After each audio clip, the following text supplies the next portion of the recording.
지금부터 약 3000년 전 이야기입니다. 3000년 전에 이스라엘과 이방나라 블레셋 나라가 전쟁을 했습니다. 이스라엘은 전쟁에서 패해서 하나님의 임재의 상징인 언약궤를 빼앗겨버리고 말았습니다. 반면 언약궤를 빼앗아간 블레셋은 언약궤를 그들이 섬기는 다곤 신전에다가 보관했습니다. 다음날 아침에 다곤 신전에 가 보았는데 이게 웬일입니까? 언약궤 앞에 다곤 신상이 굴러떨어져 가지고 얼굴을 땅에 엎드려 마치 절하는 것처럼 처박혀 있는 것입니다. 깜짝 놀라가지고 얼른 제자리에다가 두었습니다. 그 다음 날입니다. 더 난리가 났습니다. 다곤 신상이 굴러떨어져서 팔목이 부러졌습니다. 목이 부러졌습니다. 몸뚱이만 남은 채로 역시 언약궤 앞에 엎드려져 있는 것입니다. 그뿐이 아닙니다. 그 땅에 독한 종기의 재앙이 막 퍼져나가기 시작합니다. 언약궤가 이곳에 있기 때문에 이런 흉측한 일이 생긴다고 사람들이 이곳저곳에서 떠들기 시작을 합니다. 그들은 얼른 언약궤를 가드라고 하는 지역으로 옮겼습니다. 그런데 이번에는 그 가드 지역에 역시 독한 종기가 퍼져나갑니다. 가드 사람들이 깜짝 놀라서 얼른 에글론 지역으로 보내려고 합니다. 그랬더니 에글론 사람들이 그것을 왜 우리한테 보내느냐? 우리 다 죽이려고 그러느냐? 그래도 밀어넣습니다. 이번에는 에글론 지역에 독한 종기가 퍼져나가기 시작합니다. 그 지역 사람들의 부르짖음이 하늘에 닿을 정도라고 성경은 표현하고 있습니다. 이쯤 되니까 블레셋 사람들이 그 문제의 언약궤를 다시 이스라엘로 돌려보내자 이렇게 합의가 됐습니다. 돌려보내면서도 그들은 확인하고 싶었습니다. 과연 지금까지 일어난 이 여러 가지 문제들이 언약궤 때문에 있었던 일이 맞느냐? 언약궤 때문에 다곤신이 넘어져서 부러지고 언약궤 때문에 독한 종기가 우리 땅에 퍼지는지 한번 확인이나 해보자.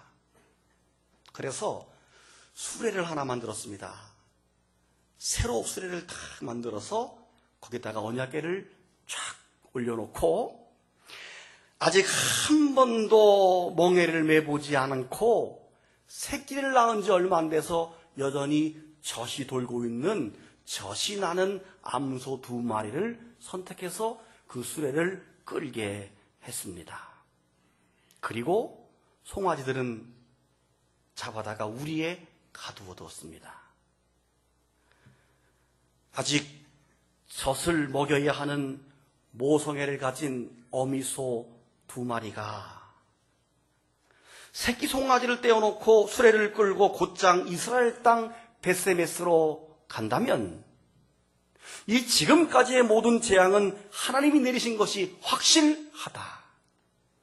근데 만약 이 어미소들이 베세메스로 가지 않거나 거부하거나 다른 데로 가면 지금까지 있었던 이 모든 일들은 우연히 벌어진 것으로 우리가 알자.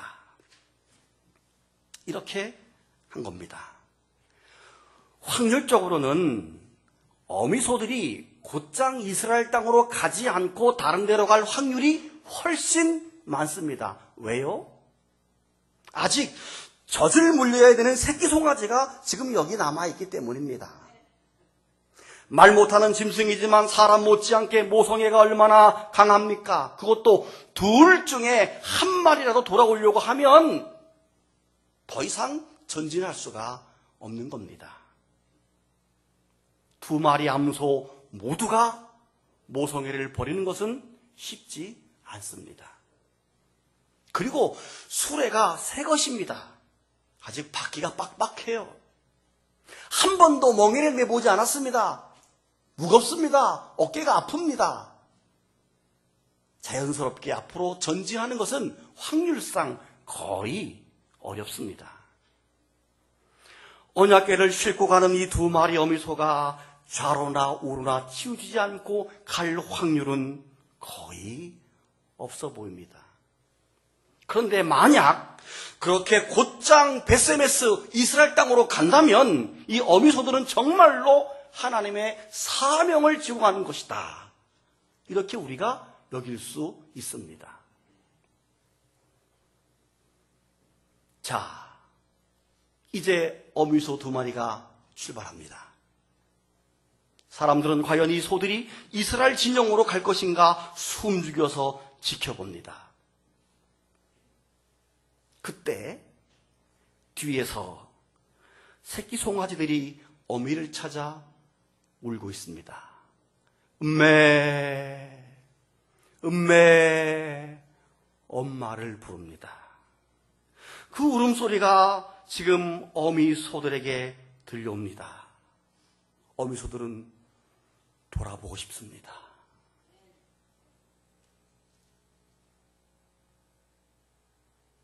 어미소들은 가슴이 찢어집니다. 마지막으로 새끼 얼굴을 제대로 보지 못하고 돌아온 것도 후회가 됩니다. 젖도 충분하게 물리지 못하고 왔습니다. 그리고 어미소들은 소리를 내어서 울 수가 없습니다. 어미소의 울음소리가 들리면 송아지들이 더 어미를 찾을 것이기 때문입니다. 그냥 속으로 울음을 참습니다. 참고 또 참았습니다. 눈물을 보이거나 울음소리를 내고 싶지 않았습니다. 모질게 혀를 깨물면서 울음을 참았습니다. 여러분, 이 어미소들의 심정을 한번 깊이 생각해 보시기 바랍니다. 얼마나 가슴이 찢어지듯 아프겠습니까? 반면에 그 새끼 송아지들 또한 어떻습니까? 아닌 밤중에 홍두깨라고 느닷없이 어미를 잃고 슬퍼해야만 되는 이 송아지는 웬 운명의 장난입니까? 여러분, 사람 못지않게 동물들도 모성애가 참 강합니다. 그 본능적인 모성애 때문에 종족이 번성되지 않습니까? 소들도 새끼를 낳으면 자기 혀로 새끼를 다 핥아서 닦아서 목욕을 시켜줍니다. 사람은 물로 씻죠? 우리는 혀로 닦아서 새끼를 닦아주지 못할 것 같아요. 근데 소는 자기 혀로 다 닦아줍니다. 어떤 동물은 자기 몸뚱아리를 새끼에게 다 통째로 내어줍니다. 골뱅이가 그렇죠. 골뱅이가 자기 몸을 새끼들에게 먹이로 내어줍니다. 새끼들이 어미 몸속에서 다 파먹습니다. 자기들이 어미 몸을 다 파먹으면 어미가 죽는다는 것도 모릅니다.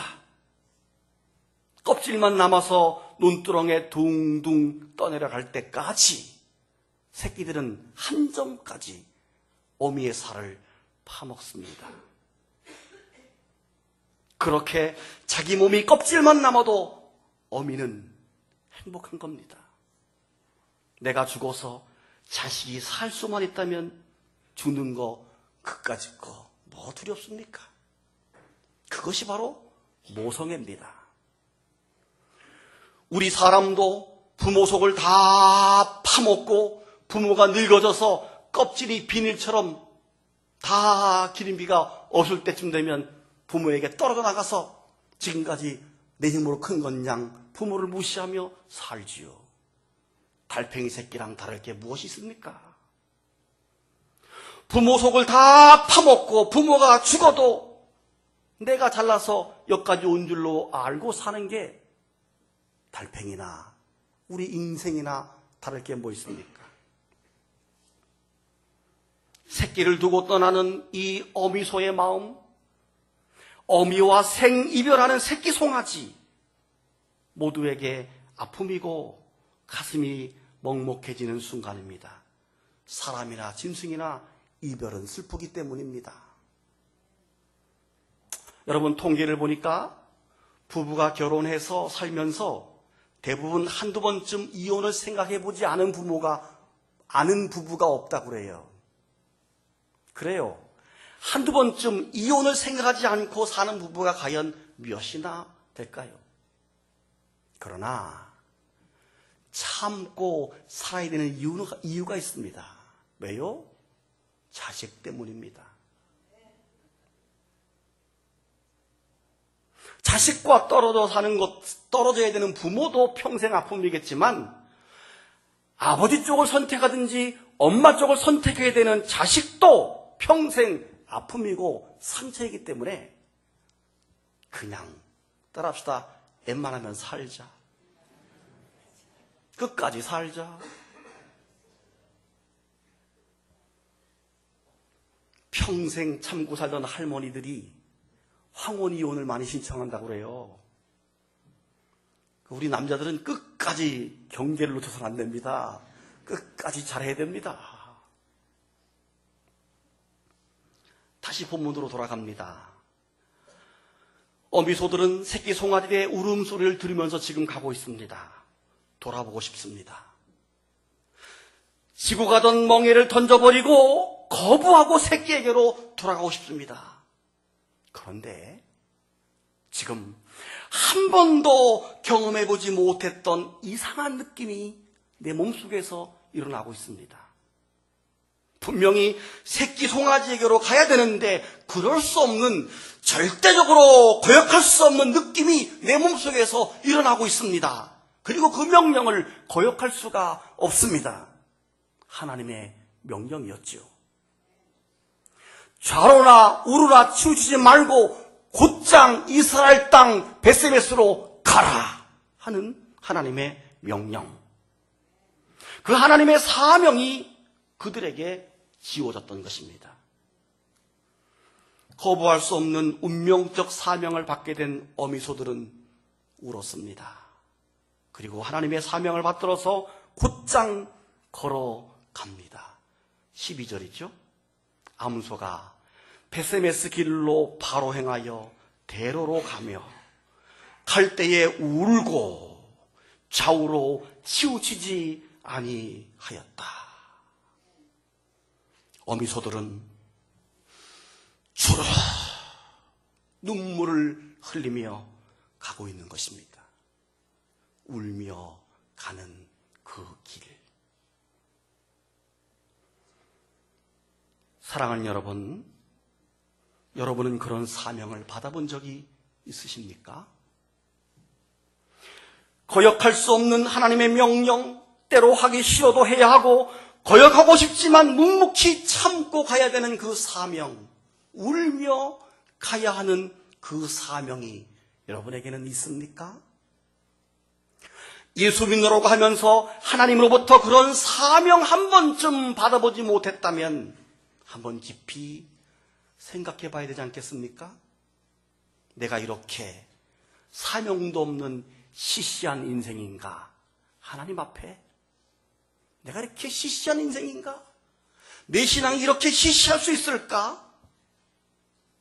어쩌면 지금 그 사명을 눈물로 지고 가고 있는 분도 있을지 모르겠습니다. 그런 분들은 힘과 용기를 내서 끝까지 가십시오. 사명이 언제나 좋은 것만 있는 것은 아닙니다. 예수님이 십자가에 못 박히시기 위해서 골고다 언덕으로 올라가실 때 채찍에 맞아 쓰러지고 또 쓰러지고 더 이상 십자가를 지고 갈 수 없게 되었을 때 로마 병정들이 구레네 사람 시몬에게 그 십자가를 대신 지게 했습니다. 지옥의 상징인 십자가, 살인자들이나 지는 십자가를 그 역시 지고 싶지 않았을 것입니다. 그러나 그 십자가를 억지로라도 지게 된 구레네 시몬은 결국 그의 가문이 다 구원받아서 초대교회를 세워가는 훌륭한 믿음의 명문가가 되었지요. 예수님 또한 어떻습니까? 예수님도 그 십자가 사명이 힘겨워서 잡히시기 전날 밤 겟세마네 동산에서 이렇게 기도했습니다. 아버지여, 할 수만 있거든 이 잔이 내게서 지나가게 하옵소서. 하지만 나의 원대로 마옵시고 아버지의 원대로 되기를 원합니다. 개인적으로는 그 사명의 길을 피하고 싶었습니다. 그러나 나의 뜻이 아닌 아버지 하나님의 뜻이 되기를 원하는 사명에 순종해서 예수님은 십자가를 지신 것입니다. 수많은 채찍을 몸으로 다 받았습니다. 머리에는 가시관으로부터 찔려 피가 끝없이 흘러내립니다. 양손과 발에 대못이 박혔습니다. 옆구리에 창에 찔렸습니다. 십자가에 매달려 있는 6시간 동안 얼마나 고통스럽고 힘들었을까요? 그렇습니다. 예수님도 울며 가는 그 길이었습니다. 예수님이 그 울며 가는 그 사명을 다 감당했기에 오늘 저와 여러분과 온 인류가 구원받게 된 줄로 믿으시기 바랍니다. 다시 본문으로 돌아갑니다. 울며 사명의 길을 걸어갔던 어미소들이 어떻게 되었나요? 집으로 돌아가서 새끼를 만났을까요? 집으로 돌아가서 새끼를 만나서 젖을 물리고 오랫동안 헤어졌던 것들을 정을 나누면서 새끼를 잘 키우는 해피엔딩이면 얼마나 좋았겠습니까? 그런데 아닙니다. 13절을 보십시오. 벳세메스 사람들이 골짜기에서 밀을 베다가 눈을 들어 괴를 보고 그 본 것을 기뻐하더니 수레가 벳세메스 사람 여호수아의 밭 큰 돌 있는 곳에 이르러 선지라. 무리가 수레에 나무를 패고 그 암소들을 번제물로 여호와께 드렸다. 그랬습니다. 어미소들이 메고 온 그 수레의 나무는 패어서 번제물을 태우는 장작 화목으로 사용했습니다. 그리고 그 불 위에 그걸 끌고 왔던 어미소들이 번제로 올라갔습니다. 완전한 헌신입니다.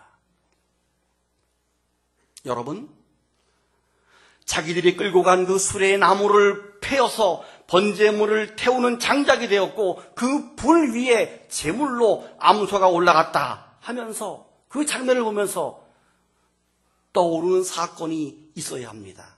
뭐가 떠오릅니까? 아브라함이 아들 이삭을 제물로 바치기 위해서 모리아 산으로 올라갈 때 그 번제의 장작을 누가 지고 갔습니까? 아들 이삭이 지고 갔습니다. 결국 자신의 등 뒤에 지고 가던 그 장작이 누웠던 이삭, 그 이삭이 생각나야 합니다. 또 없습니까? 예수님도 십자가 체형을 받기 위해서 골고다 언덕으로 올라가실 때 자신이 매달린 십자가를 등에 지고 올라가셨습니다. 자신이 메고 온 그 십자가 위에서 그렇게 잔인하게 완전한 제물이 되었던 것입니다. 이 세 가지 사건 모두가 구원의 십자가를 예표해주고 있는 사건입니다. 사랑하는 성도 여러분, 여러분은 어떤 사명을 지고 계십니까? 여러분에게는 어떤 십자가가 지금 있습니까? 벳세메스로 울며 가는 어미소들처럼 울며 가는 사명은 있으십니까? 때로는 울며 가야 하고 때로는 자신을 번제물로 온전하게 올려드려야 되는 그것이 사명이고 그것이 바로 신앙입니다. 오늘 우리 교회는 명예장로 주례식과 또 신임권사 취임식이 있습니다. 오늘 명예장로로 추대되는 권수길 장로님은 저와 함께 20년의 세월을 함께 걸어왔던 사역의 동반자요, 동역자입니다. 20년 가운데, 그분의 20년 가운데 10년은 우리 음파교회 초대 장로로 사명을 감당했던 시간입니다. 11년 전에 우리가 이 교회당을 지을 때 우리 교회 통장 잔고는 300만 원이었습니다. 그 당시 땅값은 약 4억 정도였습니다. 300만 원으로 계약을 하고 중도금도 대출을 받았고 잔금도 대출을 받아서 카바를 했고 그리고 1년 뒤에 건물을 지을 때 역시 대출을 받아서 이 건물을 지었습니다. 그러니 얼마나 경제적으로 힘들었겠습니까? 담임 목사로서 가장 힘들었던 시기가 바로 한 5년 정도, 건물 짓고 한 5년 정도는 너무너무 힘들었던 시기였습니다. 경제적으로. 그와 함께 재정부장을 맡아왔던 우리 권수길 장로님은 또한 얼마나 힘들었겠습니까? 매주마다 모자랄 때가 더 많아서 원금이 아니라 이자 낼 돈이 매주 부족했던 때가 얼마나 많았는지 모릅니다. 세월이 많이 흘러 한 5, 6년이 지나서 그런 단계를 뛰어넘은 다음에 지난주에도 제 방에 차를 마시러 오셔서 장로님이 저에게 하신 말씀, 목사님, 그때는 정말 주일 돌아오는 게 무서웠습니다. 목사님, 그때는 정말 2층 계단 올라오기가 싫었습니다. 이 말이 평생 내 마음에 잊혀지지 않는 그런 메아리로 남아 있습니다. 그렇습니다. 우리가 걸어왔던 길이 바로 울며 걸어왔던 그 길이었습니다. 오늘 취임하는 권사님들 역시 우리 교회를 위해서 그리고 하나님의 나라를 위해서 그 길을 따라가야 합니다. 울며 가는 길입니다. 웃을 때보다 우려될 때가 더 많은 길입니다. 사사롭고 개인적인 정에 얽매이지 않고 새끼 송아지를 떼어놓고 소리내어 울 수도 없는 속이 상해도 참아야 되고 울어서는 안 되는 그런 길입니다. 어미소가 2마리였죠. 둘이 마음이 하나가 되어야 됩니다. 그래야만 그 사명을 감당할 수 있습니다. 둘 중에 하나라도 마음이 달라지면 사명을 완수할 수가 없습니다. 옆에 있는 동역자와 한 마음과 한 뜻이 되어야만 합니다. 발걸음도 속도도 맞춰야 됩니다. 함께 힘을 써야 합니다. 오늘 취임하는 권사님들도 울며 가는 그 길을 잘 걸어갈 수 있기를 기도합니다. 그리고 오늘 예배하는 우리 모든 성도님들 다 마찬가지입니다. 우리 모두는 하나님 나라의 사명을 받은 자들입니다. 소들도 사명을 감당하기 위해서 그렇게 눈물의 길을 걸어간다면 하물며 우리 사람들이야, 우리 그리스도인들이야 어찌 헌신을 포기할 수 있겠습니까? 한낱 동물인 소보다는 나아야 되지 않겠습니까? 우리 모두 주님이 주신 이 사명의 길을 온전히 걸어갈 수 있기를 주님의 이름으로 축원합니다.